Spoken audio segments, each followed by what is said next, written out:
নেত্রকোনার কর্মকাণ্ডে ডিবি পুলিশের অভিযানে চোরা কারবারিদের হামলায় পুলিশ সহ আহত 7, আটক অন্তত 15। বরিশাল অতিরিক্ত চিফ মেট্রোপলিটন আদালতে বিচারকের সামনে বিশৃঙ্খলা, আইনজীবী সমিতির সভাপতি কারাগারে। শরীয়তপুরে যুবদল নেতার বিরুদ্ধে প্রধান শিক্ষকের হাত ভেঙে দেওয়ার অভিযোগ, যুবদল নেতার অভিযোগ অস্বীকার।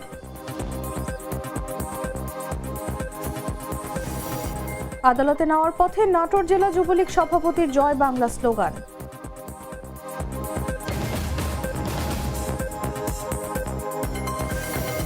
এবং লক্ষ্মীপুরে ভয়াবহ অগ্নিকাণ্ডে 9 দোকান পুড়ে ছাই, 70 থেকে 75 লাখ টাকার ক্ষয়ক্ষতির আশঙ্কা।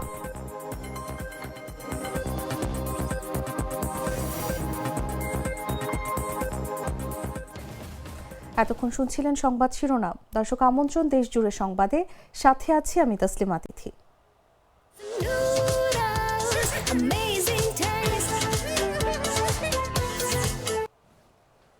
চলে যাচ্ছি পুরো খবরে।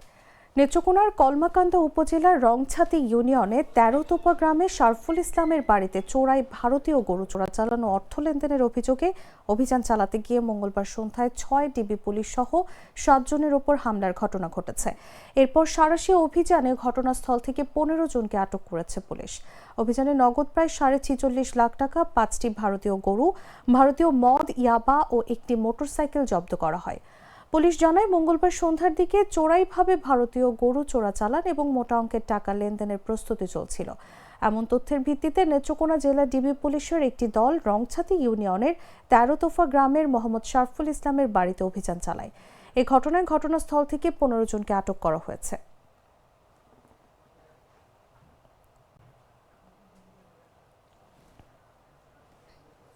বরিশাল অতিরিক্ত চিফ মেট্রোপলিটন আদালতে এজলাস চলাকালে বিচারকের সামনে বিশৃঙ্খলা সৃষ্টির অভিযোগে জেলা আইনজীবী সমিতির সভাপতি অ্যাডভোকেট সাদিকুর রহমান লিঙ্কনকে আটক করা হয়েছে। বুধবার দুপুরে বরিশাল আদালত প্রাঙ্গণে তার চেম্বার থেকে তাকে আটক করেছে আইন শৃঙ্খলা বাহিনীর সদস্যরা। পরে তাকে অতিরিক্ত চিফ মেট্রোপলিটন আদালতে হাজির করা হলে আদালতের বিচারক SM শরিয়াতুল্লাহ তাকে কারাগারে পাঠানোর নির্দেশ দেন। বিষয়টি নিশ্চিত করে কোতোয়ালি মডেল থানার ভারপ্রাপ্ত কর্মকর্তা মামুনুল ইসলাম বলেন, তাকে আদালত থেকে কারাগারে নেওয়ার প্রস্তুতি চলছে। এদিকে আইনজীবী সমিতির সভাপতি অ্যাডভোকেট সাদিকুল রহমান লিঙ্কনকে আটকের ঘটনায় আদালত প্রাঙ্গণে বিক্ষোভ শুরু করে আইনজীবীরা। এতে যে কোনো ধরনের বিশৃঙ্খলা এড়াতে আদালত চত্বরে বিপুল সংখ্যক র্যাব, পুলিশ, সেনাবাহিনী মোতায়েন করা হয়েছে।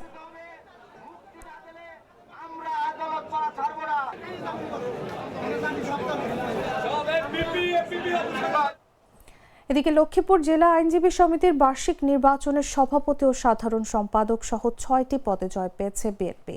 আর এই নির্বাচনে অংশগ্রহণ না করার ঘোষণা দিয়েও বঙ্গবন্ধু আওয়ামী আইনজীবী পরিষদের 8টি পদে বিজয়ী হয়েছে।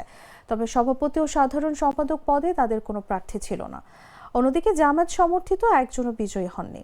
মঙ্গলবার রাত 3টার দিকে প্রধান নির্বাচন কমিশনার সিনিয়র আইনজীবী AKM হুমায়ুন কবির এ ফলাফল ঘোষণা করেন। এতে 15টি পদের মধ্যে বিএনপি 6, আওয়ামী লীগ 8 ও 1টিতে স্বতন্ত্র প্রার্থী নির্বাচিত হয়েছেন।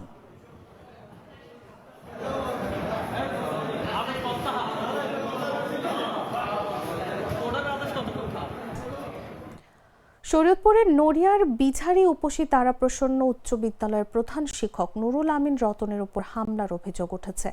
হামলায় ওই শিক্ষকের ডান হাত ভেঙে যায়। অভিযোগ উঠেছে, মিজান শিকদার নামের এক যুবদল নেতা ও তার লোকজন এই হামলা চালিয়েছে। মঙ্গলবার দুপুরে উপজেলার ভোজেশ্বর বাজারের 3 দোকান এলাকায় এ ঘটনা ঘটে। ভুক্তভোগী প্রত্যক্ষদর্শী ও পুলিশ সূত্রে জানা যায়, নুরুল আমিন রতন দীর্ঘদিন ধরে শতবর্ষী বিদ্যাপীঠ বিঝারি উপসী তারাপ্রসন্ন উচ্চ বিদ্যালয়ের প্রধান শিক্ষক হিসেবে কর্মরত আছেন। মঙ্গলবার দুপুরে বিদ্যালয় থেকে অটোরিকশায় বাড়ি ফিরছিলেন তিনি। এ সময় তিনি ভোজেশ্বর বাজারের 3 দোকান এলাকায় পৌঁছালে ভোজেশ্বর ইউনিয়ন যুবদলের সভাপতি মিজান শিকদার সহ অন্তত 10 জন ব্যক্তি তার গতিরোধ করে। পরে তার হাত ও পায়ে উপর্যুপরি আঘাত করে হামলাকারীরা, এমনটাই অভিযোগ ভুক্তভোগী শিক্ষকের। পরে স্থানীয়রা তার ডাক চিৎকারে এগিয়ে এসে উদ্ধার করে শরীয়তপুরের একটি বেসরকারি হাসপাতালে ভর্তি করেন। এ অভিযোগ অস্বীকার করেন যুবদলের সভাপতি মিজান শিকদার।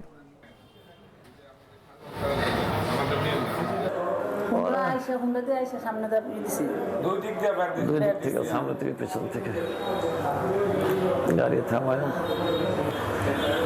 স্কুলে সম্ভবত ম্যানেজিং কমিটির সালাউদ্দিন সৈয়দ সভাপতি স্কুলের ম্যানেজিং কমিটি করে ওই যে পানি তো লাগবে গলা শুকায় যে বারবারই করে এই ইউমার সরাইতে আছে এর জিজ্ঞাসা করেন আপনি আমারে জিজ্ঞাসা করবেন কি আমি এই সম্বন্ধে জানি না শুনি না বুঝি নাই। আচ্ছা ভাই একটা বিষয় হচ্ছে উনি ওই লোক অভিযোগ করছে মিজান শিকদার ও তার লোকজন তারপর হামলা চালাইছে। উনি অভিযোগ করছে ওনার নামে আমি কালকে মানহানি মামলা করুম এরপরে আপনি আমার সাক্ষাৎকার নিতে মামলা করার পরে কালকে দুপুরে আইসেন। Treat chocolate. Treat moment. Sweet moment. চাকরি ছিল, মাস শেষে নিশ্চিত বেতনও ছিল, তবুও মন টিকছিল না। পরের অধীনে কাজ নয়, নিজের কিছু করার অদম্য ইচ্ছাই বদলে দিয়েছে নারায়ণগঞ্জের রূপগঞ্জের এক তরুণের জীবন। মাত্র 1.5 বছরে মুরগি ও মাছের সমন্বিত খামার গড়ে তুলে এখন মাসে আয় করছেন প্রায় লাখ টাকা। সংসারের হাল ধরার পাশাপাশি এলাকার বেকার তরুণদের জন্য হয়ে উঠেছেন অনুপ্রেরণা। বিস্তারিত জাগো ডেস্ক রিপোর্টে। চাকরির নিরাপত্তা, মাসে 30,000-এর বেশি বেতন, সবকিছু ছেড়ে একদিন নিজের স্বপ্নের পেছনে ছুটছিলেন নারায়ণগঞ্জের রূপগঞ্জের কর্ণগোপ এলাকার তরুণ সজীব। ঊর্ধ্বতনের সঙ্গে মনোমালিন্য যেন তাকে সাহস জুগিয়েছিল নতুন পথ বেছে নিতে।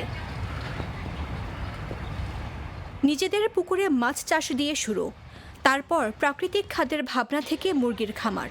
1.5 বছরের অদম্য পরিশ্রমে তিনি গড়ে তুলেছেন সম্ভাবনার এক ছোট্ট দৃষ্টান্ত। সমন্বিত চাষে এখন তার মাসিক আয় প্রায় লাখ টাকা। ডিউটি করতাম, যে স্যালারি পাইতাম তাতে আমি আশানুরূপ ছিলাম না, মানে আমি সন্তুষ্ট ছিলাম না। সারাদিন পরিশ্রম করার পরও সিনিয়র বসদের মনে করেন যে বিভিন্ন ধরনের কথাবার্তা, এগুলো আমার ভালো লাগতো না। তারপর চিন্তা করলাম যে নিজে কিছু করতে হবে, একটা চেষ্টা করে দেখা দরকার। তারপর কি করলাম, চিন্তা করলাম যে আমার জমি আছে, পুকুর আছে, তখন পুকুরে আমি মাছ চাষ শুরু করি। তো মাছ চাষ করার পরে কিছুদিন মাছ করার পরে চিন্তা করলাম যে মাছের যে খাবারের দাম অনেক, তো ফিডের দাম অনেক। তো চিন্তা করলাম যে প্রাকৃতিকভাবে কিভাবে খাবারটা ম্যানেজ করা যায়, তাতে কস্টিংটা কমানো যায়। তারপর চিন্তা করলাম যে আমার তো পুকুরের উপরে আমি একটা পোল্ট্রি ফার্ম করি। তো প্রথমে এই ফার্মটা করি, এই ঘরটাতে 700 মুরগি ধরে। তো 700 মুরগি পালন করার পর প্রথম বেশ আমার মোটামুটি ভালো প্রফিট হয়, 48,000 টাকার মতো প্রফিট হয়। মুরগি ও মাছের সমন্বিত খামার করে এখন চাকরি থেকে অনেক ভালো আছেন সজীব, ধরেছেন সংসারের হাল, সমাজেও আজ বেশ সম্মানিত। চিন্তা করলাম যে না, পোল্ট্রিতে তো ভালো ব্যবসা হয় দেখা যায়, ব্যবসাটা আরেকটু বাড়ানোর চিন্তা করলাম। বাড়ানোর চিন্তা করার পরে আস্তে আস্তে আমি পাশে আরেকটা ঘর করলাম, ওই ঘরটাতে আমার 1000 মুরগি পালন করা যায়। এইভাবে মুরগিগুলো পালন করার পরে আস্তে আস্তে চিন্তা করলাম যে আরেকটু কিভাবে কি করা যায়। নিজে নিজে অনেক চেষ্টা করার পরে দেখলাম যে না, পোল্ট্রিতে মোটামুটি ভালো ব্যবসা হয়। এইভাবেই আমি আস্তে আস্তে ব্যবসা করতে করতে এখন চাকরি থেকে ভালো অবস্থান আছি, মোটামুটি আমি লাভবান আছি। সজীবের এই সাফল্য এলাকার তরুণদের জন্য হয়ে উঠেছে অনুপ্রেরণার উৎস।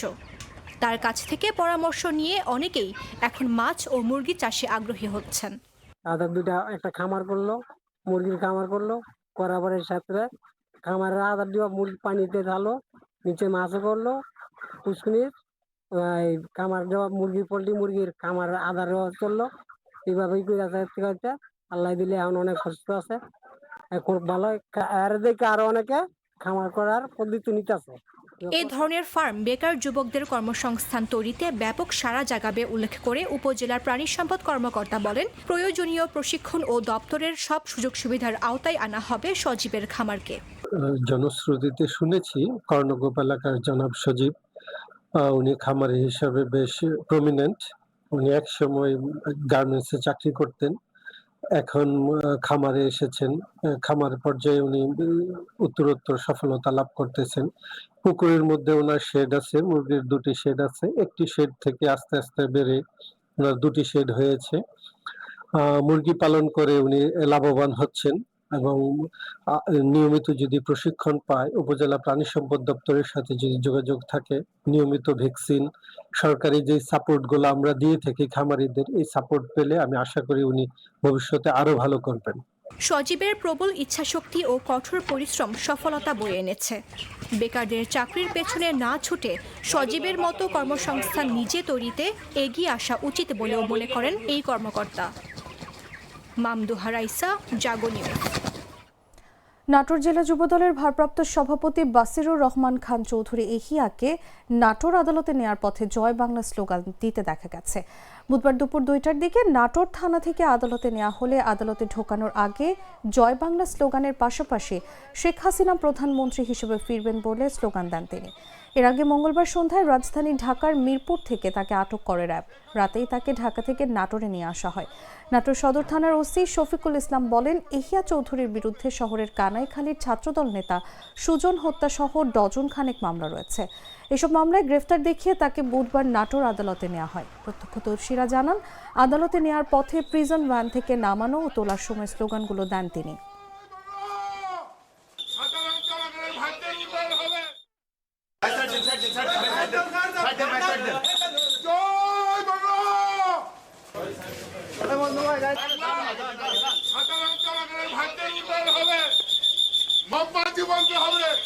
নাটা ডেলি আর পানীয়র এক অসম কম্বিনেশন। ড্রিঙ্কো চিল থাকতে চান, ড্রিঙ্কো চাবান।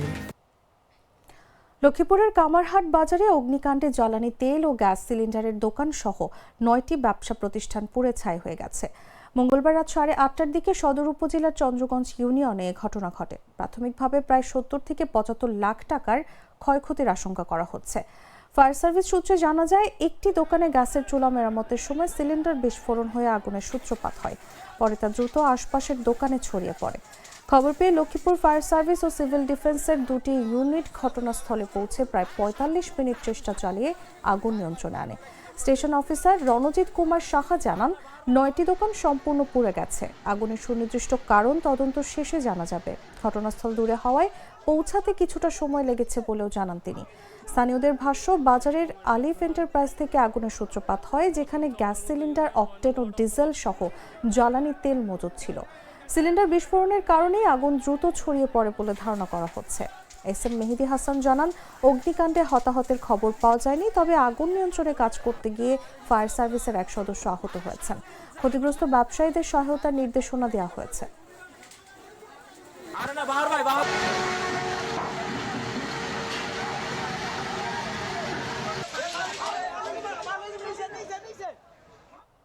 সংবাদ শেষ করার আগে শিরোনামগুলো জানিয়ে দিচ্ছি আরও একবার।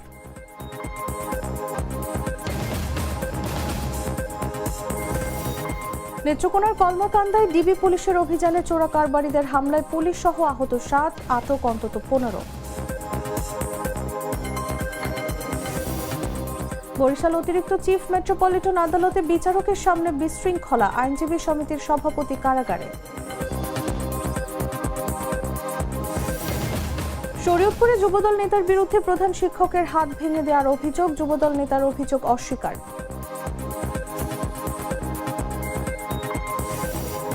আদালতে নেয়ার পথে নাটোর জেলা যুবলীগ সভাপতির জয় বাংলা স্লোগান।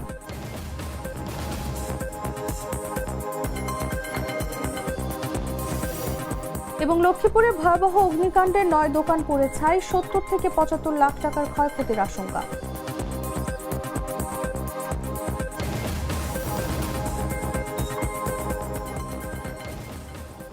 দর্শক, এই ছিল দেশ জুড়ে সংবাদে। এরপর দেখবেন সন্ধ্যা 7টার নিউজ।